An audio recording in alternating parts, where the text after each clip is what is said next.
Hello guys, स्वागत है आप लोगों का हमारे चैनल हैकरडेक्स हैकर में। तो पिछले वीडियो में गाइस हम लोगों ने वेरिएबल्स के हेल्प से कुछ प्रोग्राम्स बनाए थे और जितने भी सारे प्रोग्राम्स हम लोग बनाए थे गाइस वो सब एकदम बेसिक प्रोग्राम्स थे। मतलब हम लोगों ने वेरिएबल्स के यूज से एकदम बेसिक प्रोग्राम्स को बनाया था। हम लोगों ने देखा था उस वीडियो में हम लोग किस तरीके से इंट फ्लोट कैर को यूज कर सकते हैं वेरिएबल्स के रूप में। तो प्रीवियस वीडियो में बेसिकली हम लोगों ने वेरिएबल्स का एप्लीकेशन देखा था कि किस तरीके से हम लोग यूज कर सकते हैं वेरिएबल्स को। तो अगर आप लोगों ने अभी भी वो प्रीवियस वीडियो नहीं देखा है तो गाइस मैं रिकमेंड करता हूँ आप लोग जाके उस वीडियो को देख लीजिए, क्योंकि वो वेरिएबल्स के एप्लीकेशन का पहला वीडियो है और उसी वीडियो से हम लोग समझ सकते हैं कि हम लोग वेरिएबल्स को किस तरीके से यूज कर सकते हैं। तो आप लोग जाके उस वीडियो को देख लीजिए, जस्ट इतना ही मैं कहूँगा। तो अब आते हैं आज के वीडियो के ऊपर। इस वीडियो में हम लोग थोड़ा और आगे बढ़ेंगे और देखेंगे कुछ न्यू प्रोग्राम्स को, कुछ नए कंसेप्ट को हम लोग इस वीडियो में देखने वाले हैं। तो क्या है वो न्यू कंसेप्ट, क्या है वो न्यू प्रोग्राम, चलिए देखते हैं। So without missing any more time with your host and let's begin guys। तो अब तक तो गाइस हमें पता चल ही गया है कि हम लोग वेरिएबल्स को यूज किस लिए करते हैं। हम लोग वेरिएबल्स को यूज करते हैं डेटा को स्टोर करने के लिए, चाहे वो नंबर हो, चाहे वो कैरेक्टर्स हो, चाहे वो किसी फ्लोटिंग पॉइंट नंबर्स हो, यानी कि कोई डेसिमल पॉइंट नंबर्स हो। और हम लोग ये भी जानते हैं कि अगर हम लोग किसी वेरिएबल को किसी एक टाइप के लिए डिक्लेयर किए तो वो किसी एक और टाइप में डिक्लेयर नहीं हो सकता, मतलब चेंज नहीं हो सकता। यानी कि अगर हम लोग किसी एक वेरिएबल को इन टाइप में डिक्लेयर किए तो वो कैरेक्टर टाइप या फिर फ्लोट टाइप में चेंज नहीं हो सकता, वो इंटीजर ही रहेगा। उसे हम लोगों ने इन टाइप के लिए डिक्लेयर किया था तो वो इंट रहेगा। बट हम लोग ये कर सकते हैं, यानी कि अगर हम लोग किसी वेरिएबल को डिक्लेयर किए इंटीजर टाइप का और उसमें अगर हम लोग स्टोर कर दिए 10 को, तो हम लोग बाद में उसे चेंज कर सकते हैं 20 में। लेकिन हम लोग किसी नंबर में ही उसे चेंज कर सकते हैं, ना कि किसी और एक टाइप में चेंज कर सकते हैं। और एक बात जो कि मैंने आप लोगों को प्रीवियस वीडियो में नहीं कहा था कि अगर हमें किसी वेरिएबल को डिक्लेयर करना है तो हमें उसे सबसे पहले डिक्लेयर करना पड़ेगा, यानी कि एकदम फर्स्ट लाइन में, यानी कि इंट मेन के बाद। हम लोग ऐसा नहीं कर सकते कि प्रोग्राम के आधे में या फिर प्रोग्राम के लास्ट में वेरिएबल को डिक्लेयर कर दे। देखिए, किसी और प्रोग्रामिंग लैंग्वेज में हम लोग ऐसा कर सकते हैं, यानी कि हम लोग वेरिएबल्स को जब चाहे तब डिक्लेयर कर सकते हैं। लेकिन सी लैंग्वेज में हम लोग हर समय वेरिएबल्स को सबसे पहले डिक्लेयर करेंगे, यानी कि सबसे फर्स्ट लाइन में डिक्लेयर करेंगे। अगर हमें किसी वेरिएबल को यूज़ करना है तो हमें उसे सबसे पहले डिक्लेयर करना पड़ेगा, यानी कि इंट मेन के बाद ही। और भी ज़रूरी बातें हैं वेरिएबल्स के बारे में जो कि हम लोग धीरे धीरे बात करेंगे। हम लोग जब इस कोर्स में थोड़ा और आगे बढ़ेंगे हम लोग वेरिएबल्स के ऊपर थोड़ा और बात करेंगे। बट अभी के लिए जितना हम लोग जानते हैं वेरिएबल्स के बारे में वो बहुत है। मतलब इससे हम लोग अमेजिंग सा प्रोग्राम बना सकते हैं। आप लोग सोच नहीं सकते हम लोग कैसा प्रोग्राम बना सकते हैं इससे। बट अभी तक हम लोगों ने वेरिएबल्स का एक मेन एप्लीकेशन नहीं देखा। मतलब देखिए, हम लोग वेरिएबल्स को यूज़ करते हैं डेटा को स्टोर करने के लिए, बट अभी तक हम लोगों ने जितने भी सारे प्रोग्राम्स को देखा उन सब में हम लोगों ने वेरिएबल्स को मैनुअली चेंज किया। यानी कि हम लोग वेरिएबल्स बनाते तो थे लेकिन हम लोग उसे उस प्रोग्राम में ही चेंज करते थे। पर वेरिएबल्स का ये असली यूज़ नहीं है। मतलब हम लोग वेरिएबल्स को इस तरीके से यूज़ नहीं करते हैं। मतलब देखा जाए तो गाइस हम लोग अभी भी डेटा को मैनुअली चेंज कर रहे हैं। हम मान रहे हैं कि हम लोग जस्ट एक जगह में चेंज कर रहे हैं, बट फिर भी हम लोग डेटा को मैनुअली अभी भी चेंज कर रहे हैं। हम लोग ऐसा नहीं कर पा रहे कि हम लोग जस्ट एक डेटा को दे रहे हैं और वो प्रोग्राम हमें उसका आउटपुट दे रहा है। हम लोग ऐसा नहीं कर रहे हैं। हम लोग प्रोग्राम में जाके उस डेटा को चेंज कर रहे हैं हर बार जब भी हम लोग किसी प्रोग्राम को बना रहे हैं। तो फिर वेरिएबल्स का असली यूज है क्या? देखिए, आप लोगों को याद होगा गाइस, मैंने आप लोगों से कहा था कि ये जो stdio.h हेडर फाइल है, जिसे हम लोग कहते हैं standard input output header file, इसके अंदर बहुत टाइप के फंक्शन का इंस्ट्रक्शन लिखा हुआ है। मतलब बहुत रकम के फंक्शंस का। और अभी तक हम लोगों ने इस हेडर फाइल का जस्ट एक ही फंक्शन को यूज किया है और वो है आपका प्रिंटफ फंक्शन, जो कि एक आउटपुट फंक्शन है। मतलब स्टैंडर्ड इनपुट आउटपुट का जस्ट आउटपुट फंक्शन को हम लोगों ने अभी तक यूज किया है हर एक प्रोग्राम में। बट अभी तक हम लोगों ने इनपुट फंक्शन का पावर नहीं देखा, यानी कि स्टैंडर्ड इनपुट आउटपुट का जस्ट आउटपुट फंक्शन का हम लोगों ने पावर देखा, लेकिन इनपुट फंक्शन का अभी भी हम लोगों ने यूज़ नहीं देखा कि वो यूज़ क्या है, उसका पावर क्या है। तो जिस तरीके से हम लोग किसी आउटपुट को शो करते हैं, यानी कि किसी मैसेज को प्रिंट करते हैं प्रिंटफ के हेल्प से स्क्रीन पे, उसी तरह किसी डेटा को स्टोर करने के लिए वेरिएबल में हम लोग यूज़ करते हैं स्कैनफ का, यानी कि स्कैनफ फंक्शन को, जो कि एक इनपुट फंक्शन है। तो क्या है ये स्कैनफ फंक्शन, इसका यूज़ क्या है, इसका पावर क्या है,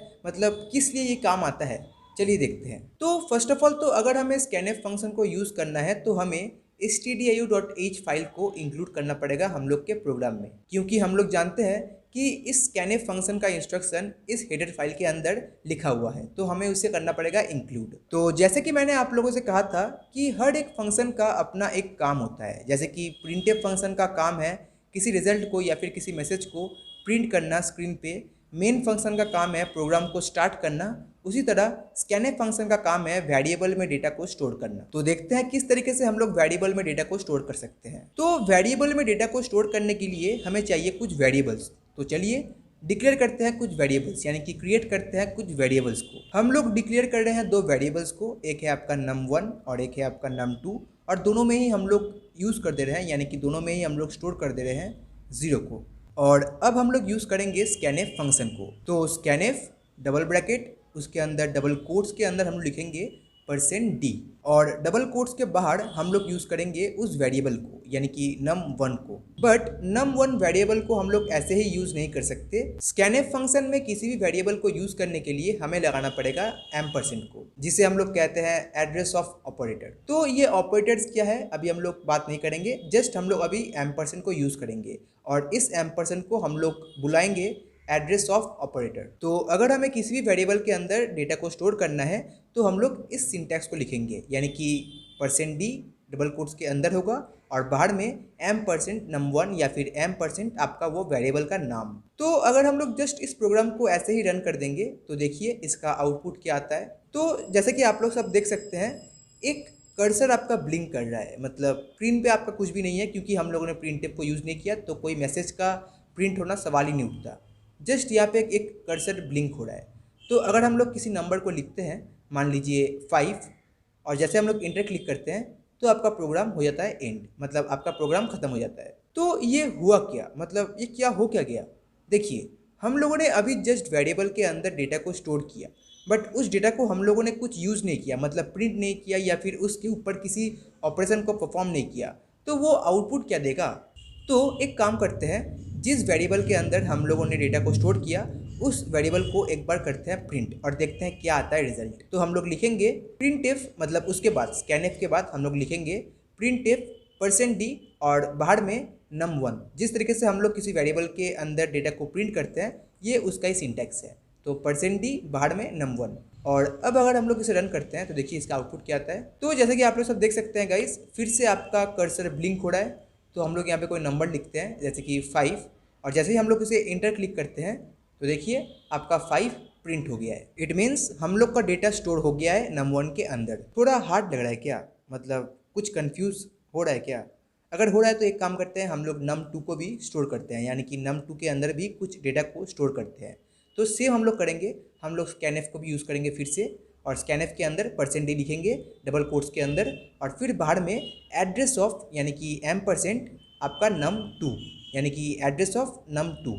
और फिर अगर हम लोग प्रिंट करेंगे num2 को, यानी कि printf %d और बाहर में num2, तो देखिए इसका आउटपुट क्या आता है। तो सबसे पहले चल रहा है आपका स्कैनफ, इसके वजह से आपका ब्लिंक हो रहा है। तो हम लोग यहाँ पे कुछ नंबर देते हैं जैसे कि 5, तो यहाँ पे हो रहा है आपका प्रिंट 5। फिर उसी लाइन पे स्कैनफ चल रहा है फिर से, क्योंकि हम लोगों ने न्यू लाइन कैरेक्टर को यूज़ नहीं किया, इसी वजह से वो नेक्स्ट लाइन पे नहीं आया, उसी लाइन पे आया। तो ठीक है, फिर से यहाँ पे चल रहा है आपका स्कैनफ।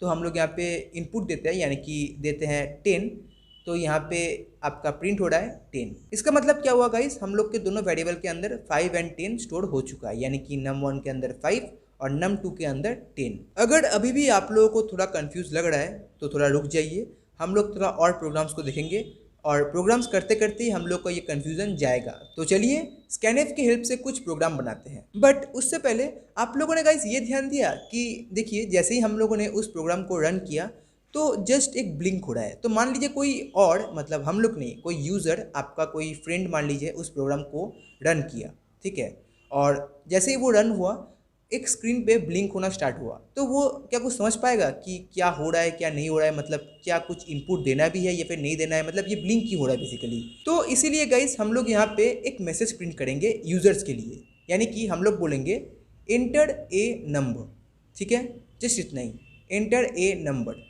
और ये कब प्रिंट होगा, आपका सबसे पहले, यानी कि स्कैनफ के पहले।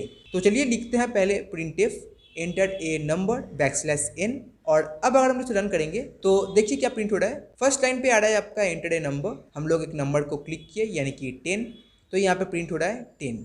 फिर उसी लाइन पे आपका हो रहा है ब्लिंक, क्योंकि हम लोगों ने कोई और मैसेज को प्रिंट नहीं किया। तो हम लोग एक काम करते हैं, हम लोग नेक्स्ट लाइन में भी, यानी कि नेक्स्ट स्कैनफ के बाद ऊपर में printf को यूज़ करते हैं, और फिर बोलते हैं एंटर सेकेंड नंबर, यानी कि फर्स्ट में एंटर फर्स्ट नंबर और सेकंड में एंटर सेकंड नंबर। और अब चलिए इसे रन करते हैं। तो सबसे पहले प्रिंट हुआ एंटर फर्स्ट नंबर, तो हम लोगों ने एंटर किया 10, तो प्रिंट हुआ 10।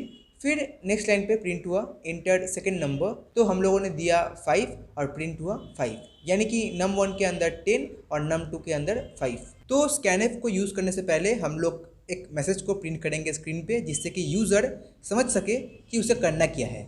तो चलिए अब देखते हैं कुछ प्रोग्राम्स को, जिससे कि हमें स्कैनफ के कंसेप्ट को एकदम क्लियर हो जाए। तो सबसे पहले प्रोग्राम के ऊपर बात करते हैं। देखिए जैसे कि आप लोग सब देख सकते हैं, इस प्रोग्राम में आपका प्रिंटफ भी यूज़ हुआ है और साथ ही साथ स्कैनफ भी यूज़ हुआ है।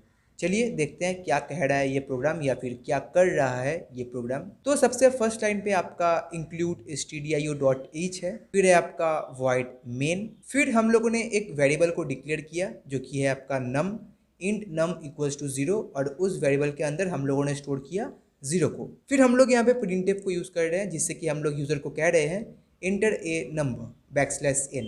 फिर हम लोग स्कैनफ को यूज़ कर रहे हैं उस वेरिएबल के अंदर डेटा को स्टोर करने के लिए, तो हम लोग लिख रहे हैं %d और बाहर में m%num। फिर हम लोग प्रिंटफ को यूज़ कर रहे हैं और बोल रहे हैं the square of %d is %d और बाहर में num num इंटू num। तो बेसिकली हम लोग इस प्रोग्राम में किसी एक नंबर का स्क्वायर को निकाल रहे हैं, यानी कि किसी एक नंबर का स्क्वायर। तो अगर हम लोग इस प्रोग्राम करते हैं रन, देखिए इसका आउटपुट क्या आता है। तो सबसे पहले प्रिंट हो रहा है आपका एंटर ए नंबर, फिर उसका नेक्स्ट लाइन पे कर्सर ब्लिंक हो रहा है, तो हम लोग यहाँ पे देते हैं 10, और जैसे ही हम लोग एंटर क्लिक करते हैं आपका आउटपुट में आता है द स्क्वायर ऑफ 10 इज 100। तो देखते हैं ये प्रोग्राम किस तरीके से चला। सबसे पहले आपका प्रिंट हो रहा है एंटर ए नंबर, क्योंकि हम लोगों ने यहाँ पे यूज़ किया प्रिंट एफ को। फिर नेक्स्ट लाइन पे चल रहा है आपका स्कैनफ, जिसके बदौलत हम लोग वेरिएबल के अंदर किसी डेटा को स्टोर कर सकते हैं, मतलब स्टोर कर पा रहे हैं। फिर नेक्स्ट लाइन पे हम लोग यूज़ कर रहे हैं फिर से प्रिंटफ, जहाँ पे हम लोग उस वेरिएबल के ऊपर ऑपरेशन परफॉर्म कर रहे हैं, यानी कि the square of %d is %d और बाहर में num num इंटू num, और num के अंदर क्या है 10, तो 10 इंटू 10 यानी कि 100। तो अभी जो मैंने किया, यानी कि लाइन बाय लाइन इसे हम लोगों ने तोड़ के देखा कि आउटपुट कैसे आ रहा है, इसे हम लोग कहते हैं ड्राई रन। बेसिकली ये होता क्या है, हम लोग होते हैं कंपाइलर, मतलब ड्राई रन करते समय हम लोग एक कंपाइलर, और हम लोग हर एक लाइन को चेक कर रहे हैं कि इस लाइन में क्या हो रहा है, फिर इस लाइन में क्या हो रहा है, फिर इस लाइन पे क्या हो रहा है, मतलब लाइन बाय लाइन चेक कर रहे हैं हम लोग कि ये प्रोग्राम आउटपुट क्या कर रहा है। तो इसे आप लोग को सीखना पड़ेगा कि ड्राई रन किस तरीके से करना पड़ता है, क्योंकि ड्राई रन करना बहुत ही इंपॉर्टेंट है किसी भी प्रोग्रामिंग लैंग्वेज में। या फिर आप अगर लाइन बाय लाइन देखते हैं कि आपका प्रोग्राम क्या कर रहा है, तो आपको खुद इस ड्राई रन को सीखना पड़ेगा। एक काम करते हैं, एक और प्रोग्राम देखते हैं। तो इस प्रोग्राम को हम लोगों ने पहले भी देखा है, मतलब प्रीवियस वीडियोस में, जब हम लोग वेरिएबल्स को यूज़ करते हुए इस प्रोग्राम को बना रहे थे। अब हम लोग इस प्रोग्राम को स्कैनफ को यूज़ करेंगे, यानी कि इस प्रोग्राम के अंदर हम लोग स्कैनफ को यूज़ करेंगे। तो बेसिकली क्या करना पड़ेगा हम लोग को just plus minus divide multiply इस ऑपरेशन को परफॉर्म करना पड़ेगा। तो सबसे पहले हम लोग कुछ वेरिएबल्स लेंगे, यानी कि num1 एंड num2, और उन दोनों के अंदर हम लोग स्टोर कर देंगे 0 को।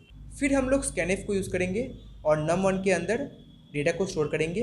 फिर सेकेंड लाइन पे स्कैनफ को यूज़ करेंगे और num2 के अंदर डेटा को स्टोर करेंगे। ओके, और फिर नेक्स्ट लाइन पे हम लोग प्रिंट करेंगे, यानी कि उन ऑपरेशंस को, यानी कि %d plus %d equals to %d पहले प्रिंटफ में, और बाहर में होगा आपका num1, num2, num1 plus num2।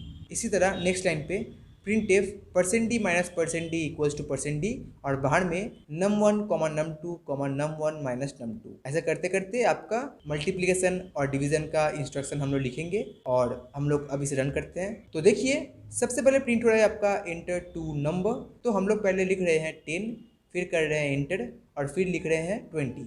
और जैसे ही हम लोग एंटर करते हैं तो देखिए 10 प्लस 20 इक्वल्स टू 30, फिर 10 minus 20 equals to -10, 10 into 20 equals to 200, 10 divide by 20 equals to 0। देखिए मुझे पता है आप लोग क्या सोच रहे हैं कि इस डिवीज़न का आंसर 0 क्यों आया है, यानी कि 10 डिवाइड बाई 20 का आंसर 0 क्यों है।